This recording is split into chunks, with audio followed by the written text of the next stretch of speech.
The name of the game is Oh My Goods! The point of the game is you want to get the most victory points. In this game, there are 3 ways to get victory points. The first is going to be by building buildings. This black number next to the yellow shield on the upper right hand corner is going to be victory points. So, building buildings, hiring assistants, and then at the end of the game, you can buy 1 victory point for 5 coin apiece.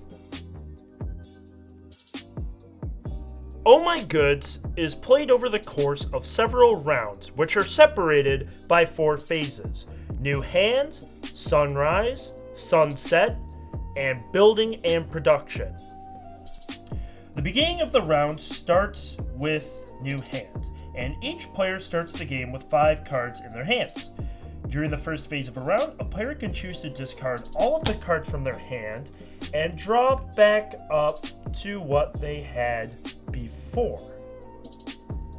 Next, starting with the active player, and I made this picture of Gunther from Stardew Valley to show who that is.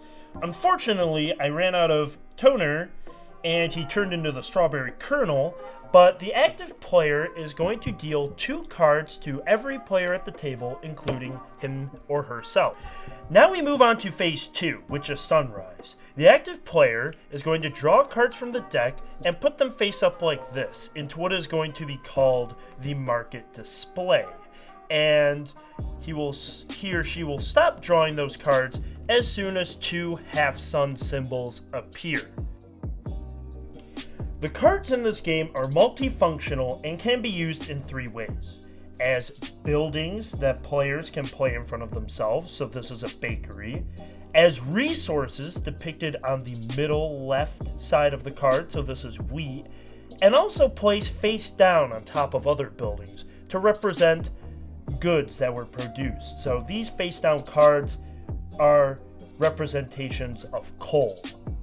As soon as the market display has been populated for sunrise, you're going to do 2 things. First, you're going to place your worker, who is either this guy or this girl, depending on your taste, and you're going to place them under one of your buildings. At the beginning of the game, everyone just starts with a char burner, so you don't have a lot of options.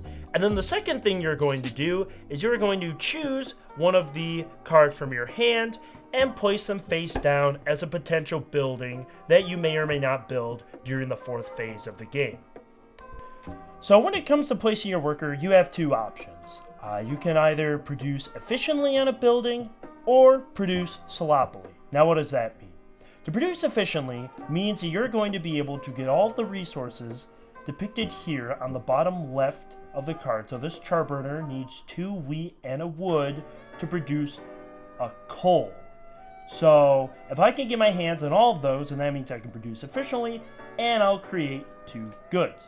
Now, these resources come from both the market display and cards that are in your hand. Now, if you can't get your hands on all those, you can choose to produce sloppily, which means you'll need 1 less of these resources, but instead of producing 2, you're only going to make 1. That is going to be the end of sunrise, and now we're going to move on to sunset. So during sunset, the active player is once again going to draw cards out into the market display until once again those 2 half-sun symbols appear, and that will be the end of sunset. Now we are going to move on to the 4th phase of a round, which is going to be producing and building. So first, you are going to produce. Starting with the active player, everyone can use the resources that are in the market display to produce goods on their buildings where their workers or assistants are. So my worker here is choosing to produce efficiently on this char burner. There are 2 wheat and 1 wood out in the market display, so that means I was efficiently able to create 2 coal.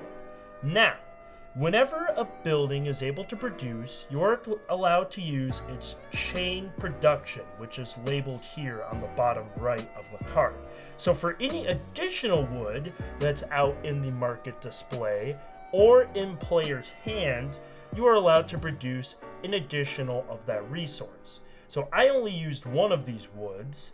There's still 2 wood symbols out here, so that means I can produce 2 more. And I also have a wood in my hand, which I can again turn into a 3rd hunk of coal, so that I may become the Coal Baron!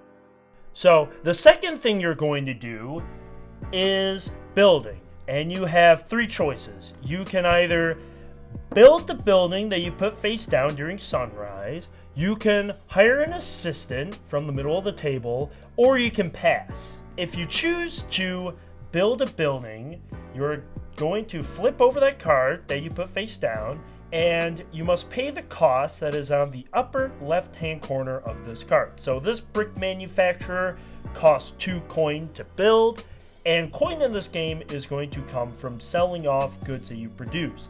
So coal has a value of 1, so in order to build this, I'll need to sell off, quote unquote, 2 of these coals, and then that just gets discarded. To hire an assistant, you need to have not only the coin that's listed on the upper left-hand corner of the card, but you also need to have the different colored buildings built in your little farm or village. Okay, so for example, this assistant here requires you to have 1 black building and 2 yellow buildings in front of you built, along with 6 coin. In this example, because I have both black and 2 yellow buildings, I would be able to hire that assistant, and I can immediately choose to place them on any unoccupied building. So let's say I put them here. For future rounds in the game, when it comes to producing, not only will your worker be able to produce, but now also your assistant will be able to produce at whatever building they're at. Unfortunately, they need all of the resources listed in order to produce a good. But yes, they can also still use the chain production ability, and at the end of the game, they're worth 3 victory points, which is cool. And that is going to end the round. The active player will then become the next player to the left, and a new round begins. Okay, if a player has built their 8th card though, that is going to trigger the end game, where we will play another complete round, but during the 4th round, the production chain ability of every building will be able to be triggered, whether or not there's a worker or an assistant there or not. Now, just like the dirty medieval peasants of old, the assistants are going to be filthy and cheap, which means that if you want to move them from one building to another, you're going to have to pay them 2 entire coin. At the end of the very last round of the game, players are going to be allowed to buy victory points for 5 coin apiece. And then, let's say I bought a victory point here, you're going to take one of those cards and place it face down on your worker to represent victory points that you bought. And after that, we're going to count the victory points that are on the buildings, on the assistants, and the face down cards that are on our workers.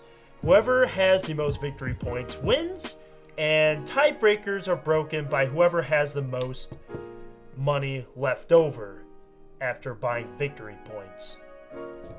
And that's how Oh My Goods works.